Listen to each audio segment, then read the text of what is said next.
Hello दोस्तों, स्वागत है आप सभी का वाईटी एजुकेशन पे। चैनल पे नए हैं तो चैनल को सब्सक्राइब करें। प्रैक्टिस सेट का सिनारियो अब शुरू करते हैं और आज हमारा पहला सेट है और यहाँ से देखेंगे हम उन 50 प्रश्नों के उत्तर जो कि आपके परीक्षाओं में आने की संभावनाएं सबसे ज़्यादा है।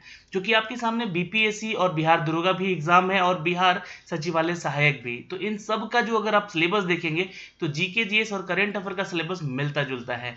तो हम आपके लिए ये सेट प्रैक्टिस डेली लेकर आएंगे और आप भी इस सेट प्रैक्टिस को देखें, आंसर करें, नीचे कमेंट सेक्शन में अपने उत्तर को जरूर लिखना ना भूलेंगे। चलिए शुरुआत करते हैं और लेकर चलते हैं उन सभी प्रश्नों पे जो कि आज के सिनारियो में आपसे पूछे जाएंगे दोस्तों। तो पहला क्वेश्चन का आंसर यहाँ पे करने का प्रयास करेंगे।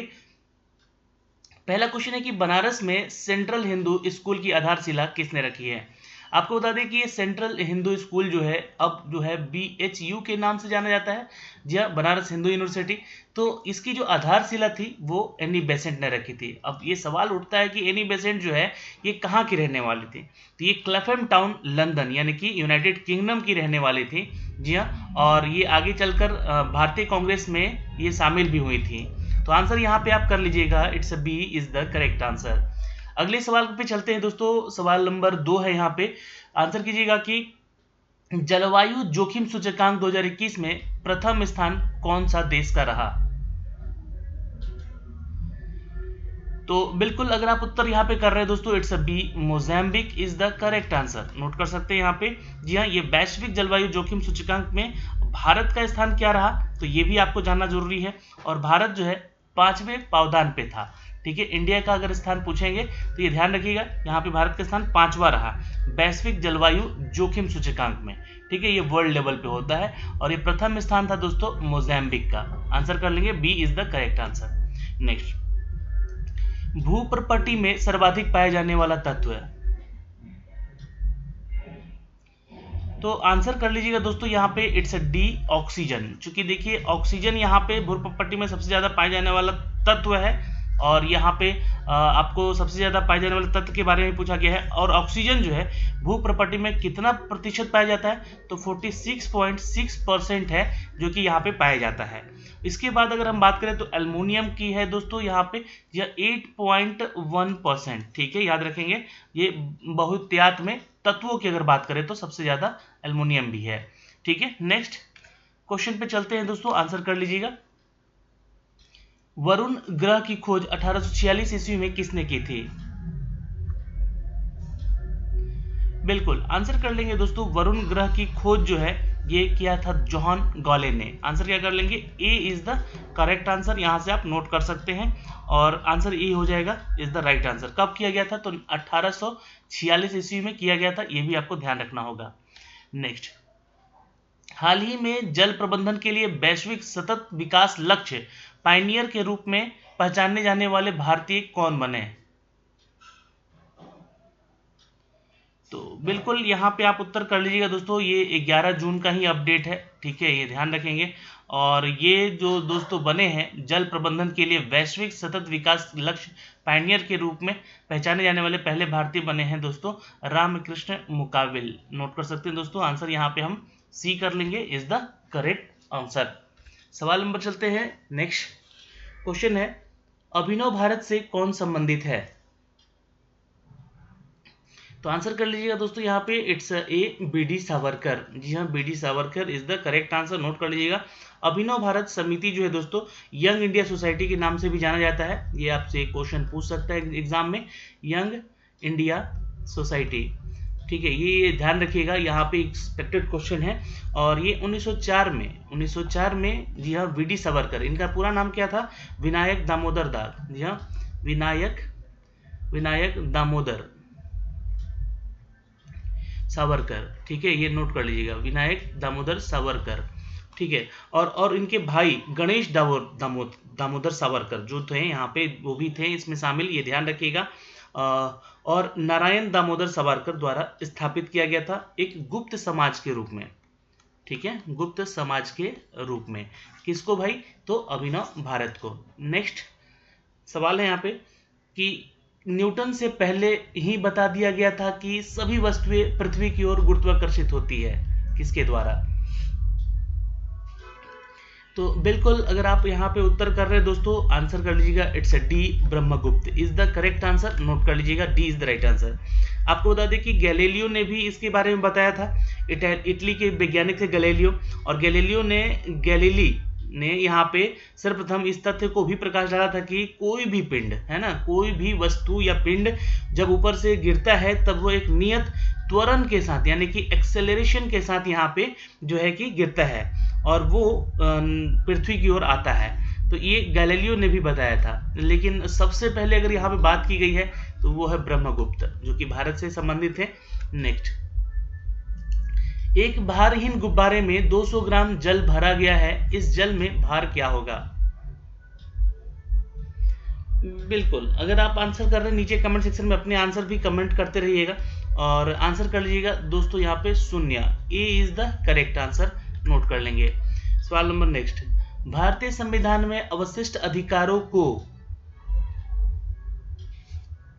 बिल्कुल आपके सामने ऑप्शन है, आंसर कीजिएगा, संघीय सरकार को दिया गया है, राज्य सरकार को दिया गया है, या संघीय और राज्य सरकार दोनों को दिया गया है, या फिर ना तो संघीय ना ही राज्य सरकार को दिया गया है।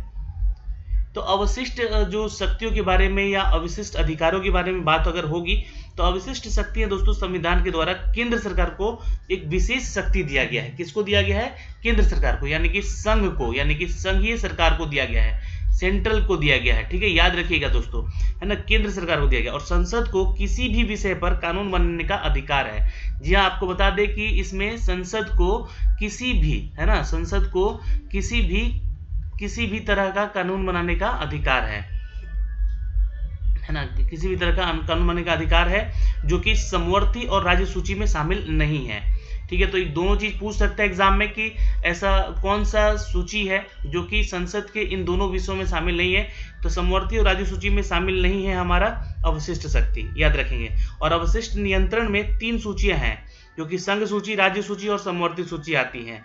और ये शक्तियां जो है दोस्तों राज्य, संघीय और सरकार के वैधानिक अधिकार के अंतर्गत भी नहीं आती हैं। ठीक है, ध्यान रखिएगा। आंसर कर लीजिएगा, ए, संघीय सरकार को दिया गया है भारतीय संविधान की अवशिष्ट अधिकार या शक्ति। इनमें से कौन उदारवादी नेता है? तो उदारवादी नेता,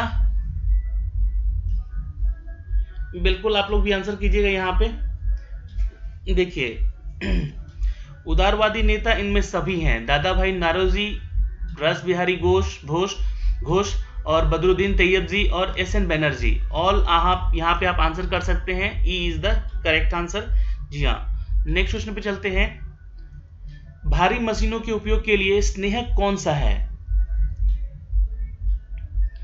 बिल्कुल अगर आप यहाँ पे उत्तर कर रहे हैं दोस्तों ए, यानी कि graphite is the correct answer. चूंकि आपको बता दें ग्रेफाइट जो है ये हल्का स्लेटी कलर का होता है ना, स्लेटी कलर का होता है, यानी कि ग्रे कलर का होता है ना, ग्रे कलर का होता है, लगभग ब्लैक के बराबर होता है समझिए तो, है ना। ये स्लेटी काले रंग का चिकना एक चमकदार कार्बनिक पदार्थ होता है। कैसा होता है भाई? तो ये कार्बनिक पदार्थ होता है, कार्बनिक पदार्थ होता है। अच्छा, दूसरा चीज क्या, यह कार्बन का अपरूप होता है। क्या होता है?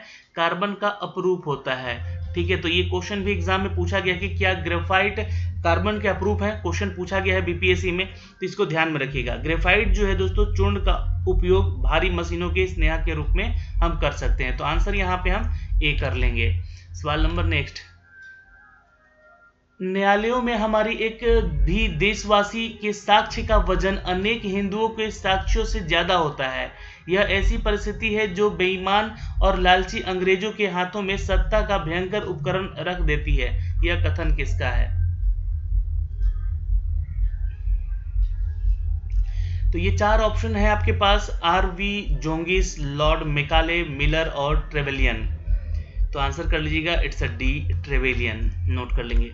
सवाल नंबर चलते हैं दोस्तों नेक्स्ट।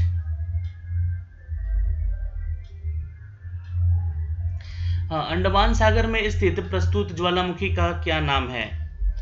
अंडमान सागर में स्थित एक प्रसुप्त ज्वालामुखी का नाम क्या है? बिल्कुल Narcondam, B is the correct answer. Note कर सकते हैं यहाँ से। जी हाँ, नारकोंडम ज्वालामुखी जो कि अंडमान निकोबार ज्वालामुखी में और ये प्रसुप्त ज्वालामुखियों में से एक है। ठीक है, यहाँ से एक्सपेक्टेड क्वेश्चन है। और यह 1 ग्राम भी है जो कि प्रशासनिक रूप से उत्तर के और फैला हुआ है। जी हाँ, नोट कर सकते हैं इसको आप लोग यहाँ पे।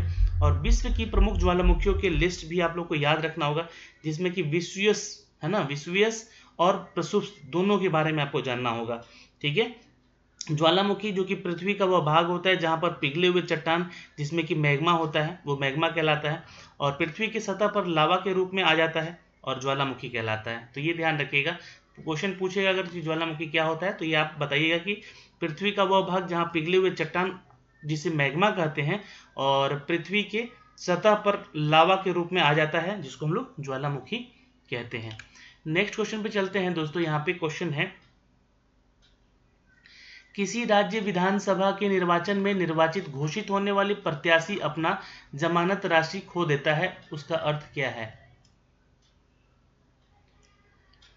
बिल्कुल, अगर आप उत्तर कर रहे हैं यहाँ पे किसी भी राज्य के विधानसभा के निर्वाचन में निर्वाचित घोषित होने वाले प्रत्याशी अपना जमानत राशि खो देता है, इसका मतलब होता है कि वो निर्वाचन लड़ने वाले प्रत्याशी की संख्या बहुत ही अधिक थी जो उसके सामने लड़ रहा था। ठीक है, तो जमानत जब्त करना आपने सुना होगा, है ना। और या फिर एक क्वेश्चन अक्सर एग्जाम में भी पूछा गया, इंटरव्यू में एक्चुअली ये पूछा गया था कि चुनाव में जमानत जब्त होना किसे कहते हैं।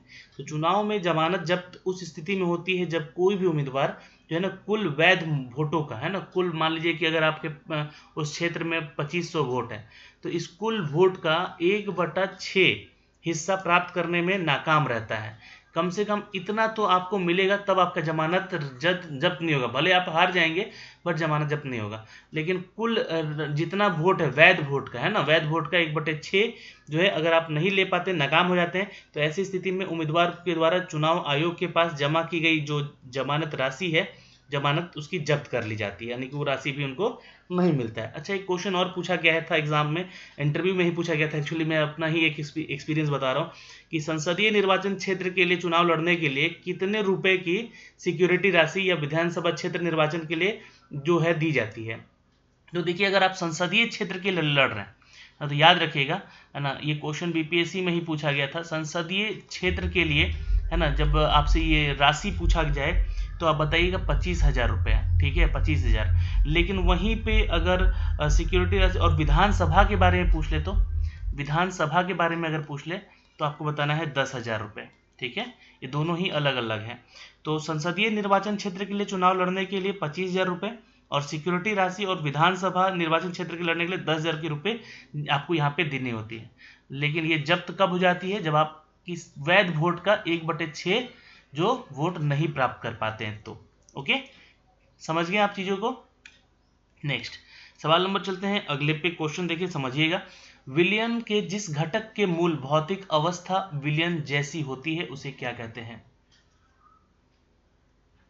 एग्जैक्टली इसको विलायक कहते हैं। नोट कर लीजिएगा दोस्तों, विलायक जो होता है ये विलयन की भौतिक अवस्था होती है। क्या होती है भाई? तो भौतिक अवस्था होती है। ये क्वेश्चन आ चुका है एग्जाम में भी। ठीक है, तो भौतिक अवस्था होती है जो कि निर्धारित करता है जिसमें विलयन विद्यमान होता है। तो ये एक एक्सपेक्टेड क्वेश्चन है, यहाँ से एग्जाम में पूछे गए हैं। ठीक है, और विलयन में विलायक के अतिरिक्त उपस्थित एक या एक से अधिक अवयव जो कि विलय होते हैं। ठीक है, ये सारे परिभाषा ही वाले क्वेश्चन हैं। अगर आप लोग लुसेंट पढ़ते होंगे तो वहां से ही उठाकर ये क्वेश्चन शायद दिया गया है और आया हुआ एग्जाम में भी। सवाल नंबर चलते हैं दोस्तों नेक्स्ट।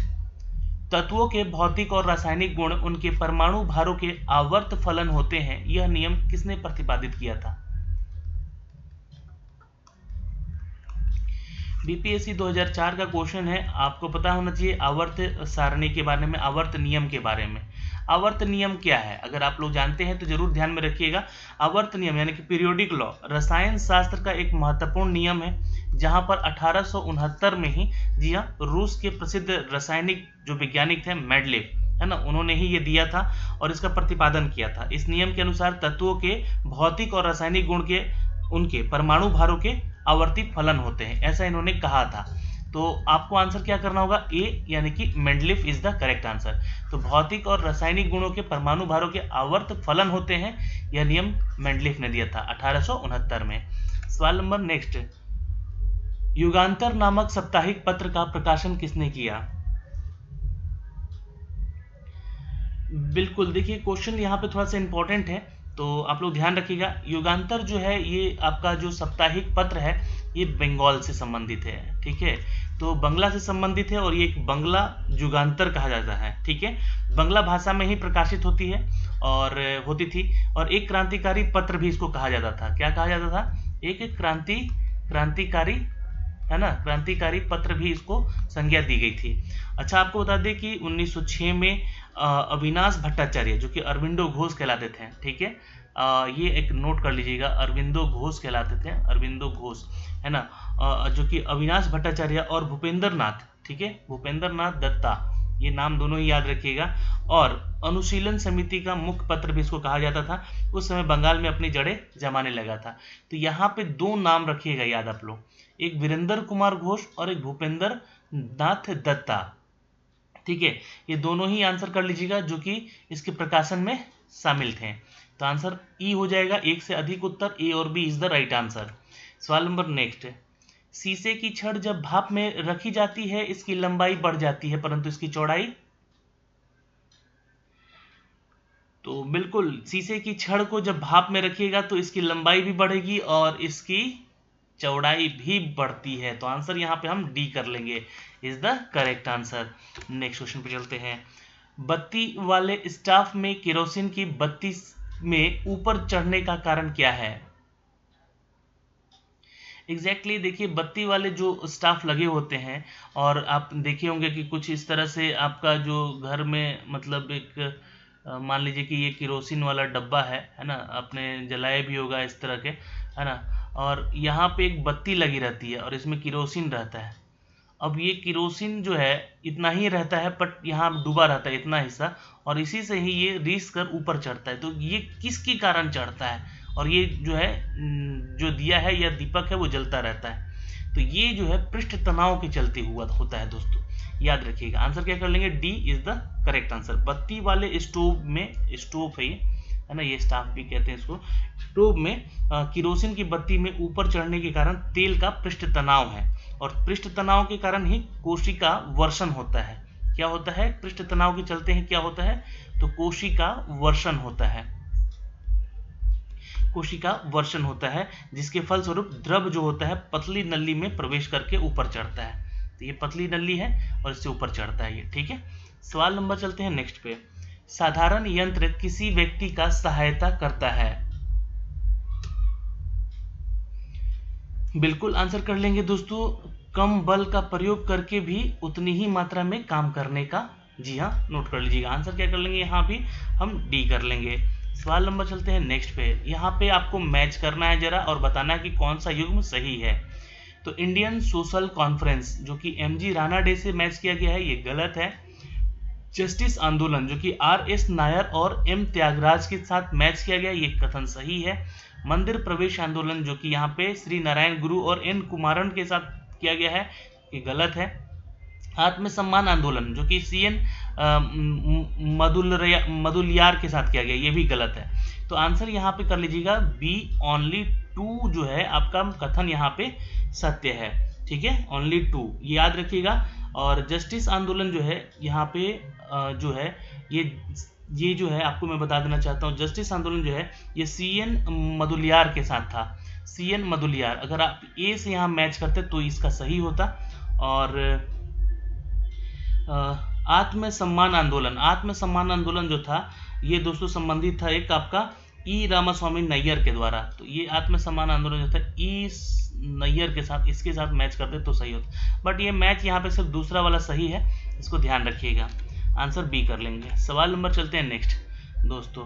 क्वेश्चन है, कौन सा संविधान संशोधन अधिनियम गुड्स और सर्विस टैक्स का प्रावधान करता है? बिल्कुल, अगर आप उत्तर कर रहे हैं दोस्तों यहाँ पे जीएसटी के बारे में चर्चा कर रहे हैं यहाँ पे, तो आपको बता दें कि 101वां संविधान संशोधन ये कब लाया गया था? 101वां संविधान संशोधन, तो याद रखिएगा दोस्तों, ये लाया गया था सन 2016 में। कब लाया गया था? 2016 में। क्वेश्चन पूछ सकता है एग्जाम में। सवाल नेक्स्ट है यहाँ पे। हाल ही में आई एक रिपोर्ट के अनुसार आम के उत्पादन में बिहार का पूरे देश में कौन सा स्थान है? तो याद रखिएगा दोस्तों, यहाँ पे 1 लाख हेक्टेयर में इसकी उत्पादन की जाती है, जहाँ पे 1.5 है ना मिलियन मीट्रिक, ये याद रखेंगे, 1.5 मिलियन मीट्रिक टन है। आम के उत्पादन में बिहार का देश में चौथा स्थान है, और देश में कुल उत्पादन में बिहार की हिस्सेदारी कितनी होगी, 11% है। ये दोनों चीज अलग अलग क्वेश्चन हो जाएगा, ठीक है। पूरे देश में स्थान पूछा गया है इसलिए चौथा है, लेकिन हिस्सेदारी की बात करें कि कितना हिस्सा बिहार से पहुंचता है आम का पूरे देश भर में, तो ये 11% है, ये ध्यान रखेंगे। कुल उत्पादन कितना है भारत का, तो 1.5 मिलियन मीट्रिक है ना। ये 3-4 चीज याद रखिएगा यहाँ से। D is the right answer. Graphene होता है, क्या होता है ग्रेफीन, क्या होता है, तो कार्बन का नैनो प्रतिरूप होता है, ये याद रखेंगे। B is the correct answer, note कर लीजिएगा। ग्रेफीन जो है दोस्तों कार्बन का एक आवंटन भी कहते हैं इसको, जिसमें कि 2 आयामी हैनीकोम्ब जाली होती है जिसमें, और ये व्यवस्थित परमाणुओं की एक परत को जमाया रखता है, ठीक है। ये कुछ जालियों जैसा ये बना होता है इस तरह से, ये कुछ इस तरह से आपको दिखेगा बना हुआ इसका हिस्सा, ठीक है। तो इसको ध्यान में रखिएगा, है ना। इस तरह से आपको बहुत ही बड़ा ये जाली बना हुआ दिखेगा कार्बन का, तो ये इसे कहते हैं हम लोग कार्बन का नैनो प्रतिरूप। सवाल नंबर चलते हैं नेक्स्ट में दोस्तों, आंसर कीजिएगा। प्रशासनिक कार्यों को पेपरलेस, त्वरित और सुगम बनाने के लिए किस राज्य सरकार के द्वारा ई सरकार ऐप को लॉन्च किया गया है। चलिए, तो ये क्वेश्चन एक्सपेक्टेड है। प्रशासनिक कार्यों को पेपरलेस बनाने के लिए यहाँ पे गुजरात के द्वारा, ठीक है, याद रखिएगा, गुजरात के नागरिकों के लिए प्रशासनिक कार्यों को कागज रहित यानी कि पेपरलेस जो है ये कागज रहित, त्वरित, सुगम बनाने के लिए प्रयास करने में, जी हाँ दोस्तों, ये आधार रखा गया है। इसको ई सरकार ऐप लॉन्च किया गया था। यहाँ पे राज्य के विज्ञान और प्रौद्योगिकी मंत्री यहाँ पे हैं कौन भाई, तो याद रखिएगा जीतू वधानी, है ना, जीतू वधानी, जो कि यहाँ के क्या है, तो प्रौद्योगिकी मंत्री हैं, है ना, कहाँ के, गुजरात के, टेक्नोलॉजी मिनिस्टर है, आईटी टेक्नोलॉजी मिनिस्टर है, ठीक है। चलिए नेक्स्ट करते हैं क्वेश्चन। यहाँ पे क्वेश्चन है दोस्तों, यहाँ पे वित्त आयोग और योजना आयोग के परस्पर विलय का प्रस्ताव किसने दिया था, तो एम वी माथुर आंसर यहाँ पे कर लीजिएगा दोस्तों। वित्त आयोग और योजना आयोग के विलय का प्रस्ताव इन्होंने ही रखा था। नेक्स्ट क्वेश्चन पे चलते हैं दोस्तों। यहाँ पे रहनुमाई मजदया स्नान सभा के प्रमुख कौन नेता थे, बिल्कुल रहनुमाई मजद्यासन सभा था दोस्तों। आपको बता दें कि इसका स्थापना नेरोजी फुरदान जी ने, दादा भाई नेरोजी ने और एस बेंगाली, ठीक है, के द्वारा किया गया था। कब, 1851 में। तो यहाँ पे एस बेंगाली का नाम है, दादा भाई नेरोजी का नाम है, ठीक है। तो ये दोनों ही है। तो यहाँ पे आपको बता दूं कि KR कामा भी है और फेरोदो नाजी भी हैं। ये चारों के चारों इसमें शामिल थे इसके प्रमुख नेताओं में। तो आंसर कर लीजिएगा, इट्स ई, यानी कि ऑल इज करेक्ट। सवाल नेक्स्ट है, भारतीय संविधान का कौन सा संशोधन पंचायती राज व्यवस्था को संवैधानिक दर्जा प्रदान करता है, तो बिल्कुल यहाँ पे आंसर कर लीजिएगा, 1993 में संविधान संशोधन किया गया था, 73वां, ठीक है। 1993 में 73वां संविधान संशोधन किया गया था, और आंसर यहाँ पे हम सी कर लेंगे, जो कि पंचायती राज संस्था को संवैधानिक मान्यता देती है। याद रखेंगे, एक्सपेक्टेड क्वेश्चन है, आ सकता है एग्जाम में। नेक्स्ट क्वेश्चन है, सन 1916 में भारतीय राष्ट्रीय कांग्रेस के लखनऊ अधिवेशन की अध्यक्षता किसने की थी, Ambika Charan Majumdar. D is the correct answer. जी हाँ, सन 1916 की घटना है, तो याद रखिएगा लखनऊ का कांग्रेस अधिवेशन हुआ था उसी समय, और यहाँ पे अंबिका चरण मजूमदार ने बाल्कन युद्ध के बाद, कौन सा युद्ध, तो याद रखिएगा ये क्वेश्चन भी आ चुका है एग्जाम में, बाल्कन युद्ध कब हुआ था, है ना, तो बाल्कन युद्ध सन 1915 में हुआ था, जो के बाद यहाँ पे भारतीय मुस्लिम अंग्रेज सरकार से नाराज भी थे, ठीक है। तो आंसर यहाँ पे डी कर लीजिएगा। नेक्स्ट क्वेश्चन पे चलते हैं। नेक्स्ट है, विश्व खुशहाली सूचकांक 2021 में भारत का स्थान क्या है, तो बिल्कुल विश्व खुशहाली सूचकांक में भारत का स्थान 139वां है। रिपोर्ट के अनुसार भारत जो है, भारत को विश्व प्रसन्नता सूची में 136वें स्थान पर रखा गया था, जी हाँ, पिछली बार, जबकि वर्ष 2021 में इसका स्थान 139वां हो गया है ना। ये ध्यान रखिए, 2020 में इसका जो था सूची, और ये अब जो है 2021 में इसका सूची हो गया है 2139वें स्थान पे। तो घटा है यहाँ पे खुशहाली, बिल्कुल। सवाल नंबर नेक्स्ट पे चलते हैं। क्वेश्चन है, किन क्रांतिकारियों पर दिल्ली षड्यंत्र किसके नाम से मुकदमा चलाया गया था? तो आंसर कर लीजिएगा दोस्तों यहाँ पे। जी हाँ, सुल्तान चंद्र, मास्टर अमीर चंद्र, दीनानाथ और अवध बिहारी। ये आंसर का उत्तर कीजिएगा ऑल, यानी कि सभी के ऊपर। जी हाँ, सभी क्रांतिकारियों के ऊपर दिल्ली षड्यंत्र का जो मुकदमा चलाया गया था। तो आंसर यहाँ पे क्या कर लेंगे, all is the correct answer. और दिल्ली षड्यंत्र मामला जो है दोस्तों, आपको बता दें कि दिल्ली कॉन्स्पिरेसी केस के नाम से भी जाना जाता है, जो कि दिल्ली लाहौर षड्यंत्र के नाम से भी आगे इसको जाना गया। सवाल नंबर नेक्स्ट पे चलते हैं। वित्त आयोग का एक चेयरमैन होता है और कितने सदस्य होते हैं? तो 4 अन्य सदस्य होते हैं। वित्त आयोग का एक चेयरपर्सन होता है और उसके 4 अन्य सदस्य होते हैं। तो सी उत्तर कर लीजिएगा यहाँ पे, ठीक है। तो आपको यहाँ पे ध्यान रखिएगा, जो इसका हेडक्वार्टर होता है वो न्यू दिल्ली होता है वित्त आयोग का। जी हाँ, और वित्त मंत्रालय के मंत्री कौन है अभी हमारे? तो निर्मला सीतारमण जी हैं, ठीक है, ये भी ध्यान रखिएगा। और संस्था के कार्यपालक भी होते हैं इसमें, जिसमें कि चेयरपर्सन अजय हैं, IAS नारायण झा हैं, और मेंबर ऑफ प्रोफेसर जो कि अनूप सिंह है, ये लोग शामिल है इसमें। तो 4 अन्य सदस्य भी होते हैं इसमें। सवाल नंबर नेक्स्ट पे चलते हैं। समुद्र नीला प्रतीत होता है क्योंकि? तो आंसर कर लीजिएगा दोस्तों, आकाश के परावर्तन तथा जल के कणों द्वारा प्रकाश के परिकरण के कारण। तो आंसर यहाँ पे हम बी सही करेंगे, is the right answer. Next question पे चलते हैं। राज्य वित्त आयोग का गठन किया जाता है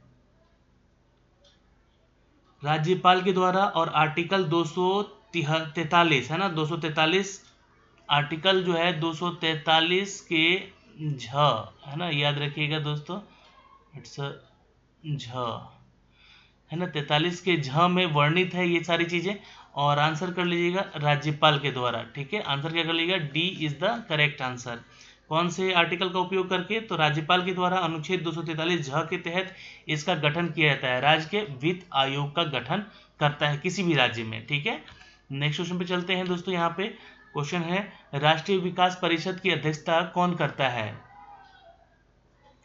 तो बिल्कुल यहाँ पे भारत का प्रधानमंत्री ही करता है राष्ट्रीय विकास परिषद का अध्यक्षता, ठीक है। आपको बता दें कि राष्ट्रीय विकास एक जो है कार्यकारी निकाय है। क्या है ये यहाँ पे? तो ये भी ध्यान रखिएगा, क्वेश्चन पूछा गया, कार्यकारी निकाय का ऑप्शन दे देगा और उनमें से एक ऑप्शन दे देगा राष्ट्रीय विकास परिषद का, ठीक है, जिसे सरकार के द्वारा कब स्थापित किया गया था? तो 1952 में ही स्थापित कर दिया गया था। और इसके जो सर्वा होते हैं वो भारत के प्रधानमंत्री होते हैं।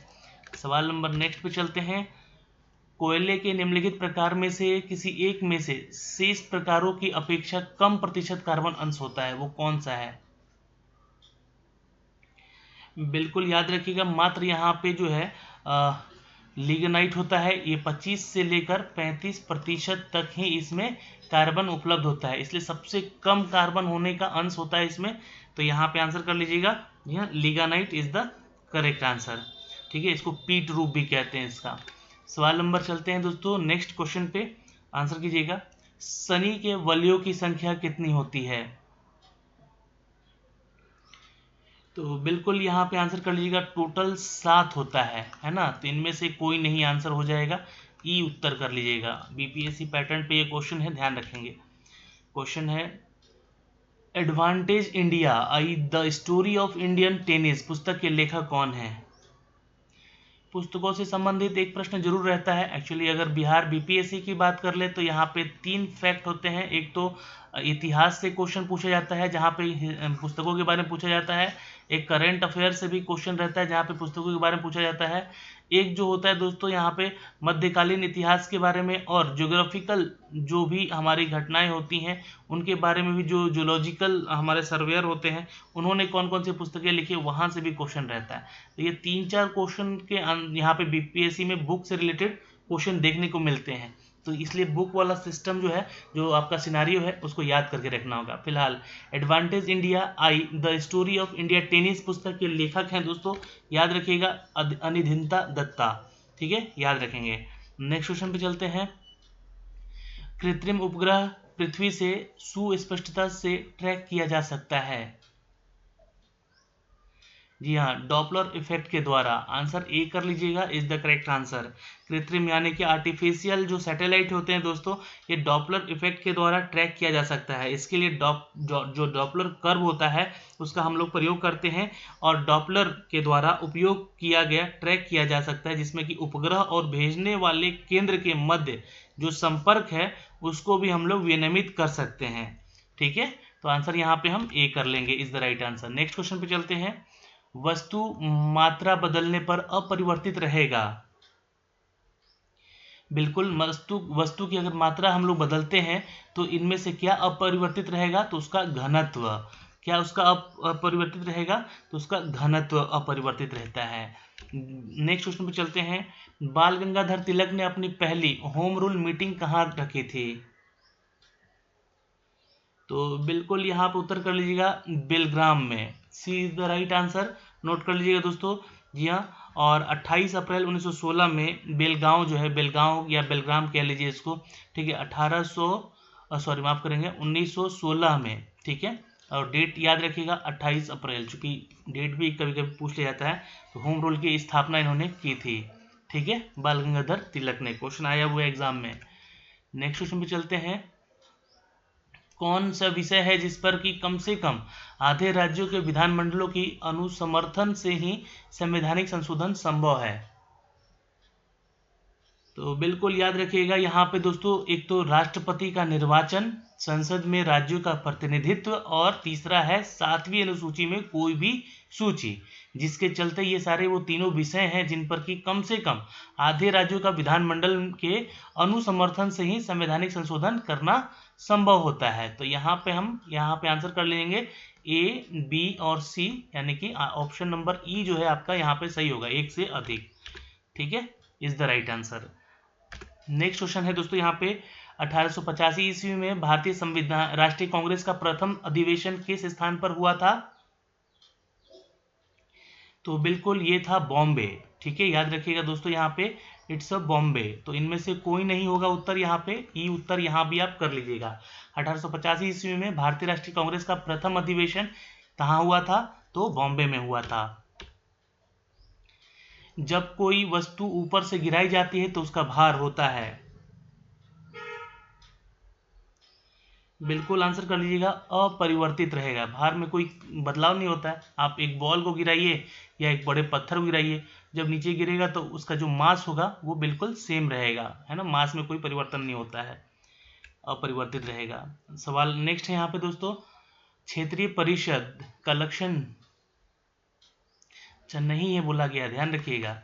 ठीक है, तो ये नहीं है, तो ये ध्यान रखिएगा, निम्नलिखित में से कौन सा एक क्षेत्रीय परिषद का लक्षण नहीं है? तो ध्यान रखिएगा, यह एक संवैधानिक संस्था है, जो कि गलत बात है यहाँ पे। ठीक है, ये जो लिखा गया है ये एक संवैधानिक संस्था नहीं होता है, बल्कि 5 क्षेत्रीय परिषदों की स्थापना जो है राज्य का पुनर्गठन अधिनियम 1956 में लाया गया था, और चंडीगढ़ राज्य नहीं है, फिर भी एक क्षेत्रीय परिषद के में शामिल इसको किया गया था 1956 में। ठीक है, और ये एक परामर्शदात्री संस्था है दोस्तों। नेक्स्ट क्वेश्चन है, बेसाल्ट चट्टान का कैंत्रित रूप? बिल्कुल आंसर कर लीजिएगा दोस्तों, ये सिस्ट कहलाता है, is the right answer, B is the correct answer. Next है, लोहे की सुई पानी की सतह पर किस कारण से तैरती रहती है? एग्जैक्टली पृष्ठ के तनाव के कारण ही तैरती है वो। तो आंसर यहाँ पे हम सी कर लीजिएगा, इज द करेक्ट आंसर। पानी की सतह हल्का होने के कारण जो होता है वो क्या होता है, सुई पानी के ऊपर ही रहता है और उसका सरफेस टेंशन कुछ तोड़ नहीं पाता उसका, तो इसलिए क्या होता है, इसके पृष्ठ तनाव के चलते ही ये संभव हो पाता है। किस शहर में 3 दिवसीय राष्ट्रीय रक्षा समर्पण 2021 का आयोजन किया गया, जिसका उद्घाटन रक्षा मंत्री राजनाथ सिंह ने किया? तो उत्तर प्रदेश झांसी, नोट कर लीजिएगा दोस्तों, राजनाथ सिंह ने झांसी में राष्ट्रीय रक्षा समर्पण पर्व का उद्घाटन भी किया है। रक्षा मंत्री हैं हमारे राजनाथ सिंह, केंद्रीय मंत्री। ठीक है, याद रखेंगे, इंपॉर्टेंट क्वेश्चन है, सी इज द करेक्ट आंसर। दोस्तों 5 जून को 2022 को किस देश की पुरुष हॉकी टीम ने FIH हॉकी 5 चैंपियनशिप का खिताब जीता है? तो आंसर कर लीजिएगा, इट्स सी, भारत ने जीता है दोस्तों, ठीक है। और भारतीय हॉकी टीम ने वर्ल्ड चैंपियन बेल्जियम को हरा के, है ना, किसको हरा के, तो बेल्जियम को हराया था और ये 5-4 से हराकर जो है अपने नाम किया था। तो काफ़ी कड़ा कंपटीशन रहा था यहाँ पे, भारत ने जीता था। नेक्स्ट क्वेश्चन है, कल्पना चावला और सुनीता विलियम के बाद अंतरिक्ष में उड़ान भरने वाली भारतीय मूल की तीसरी महिला कौन है, तो सिरिसा बांदला, ये is the correct answer. Note कर लीजिएगा दोस्तों, यहाँ पे हैदराबाद की मूल निवासी हैं ये, भारतीय मूल की अमेरिका अंतरिक्ष एजेंसी सिरिसा बैंडला, बैंडला है ये, है ना, बैंडला, बैंडला इनका नाम है, जो कि 11 जुलाई 2021 को अंतरिक्ष की उड़ान भर चुकी हैं, भरेंगी है एक्चुअली 2022 में भरेंगी, माफ करेंगे, ठीक है। और 34 वर्षीय हैं सिरिसा, अमेरिका की निजी एजेंसी नासा के तहत भी ये कार्य कर चुकी हैं और यूनिट 22 के तहत ये जाएंगी, 6 सदस्य दल के साथ ये जाएंगी अंतरिक्ष में। तो यहाँ से आंसर कर लीजिएगा सिरिसा बैडला।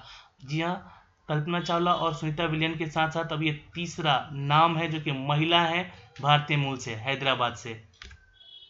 तो दोस्तों आज के इस पूरे क्यूज में हमने देखे टॉप 50 क्वेश्चन, जो कि हूबहू आपकी परीक्षाओं से मिलता जुलता ये प्रश्नोत्तर था, जो कि आपने यहाँ पे कितने उत्तर सही किए कमेंट सेक्शन में कमेंट करके ज़रूर बताइएगा। वीडियो आपको कैसा लगा, क्या ऐसे ही वीडियो आपको चाहिए, तो आप कमेंट सेक्शन में कमेंट करके हमें बताइएगा। और अभी के लिए इतना ही, मिलेंगे अगले वीडियो में। जय हिंद।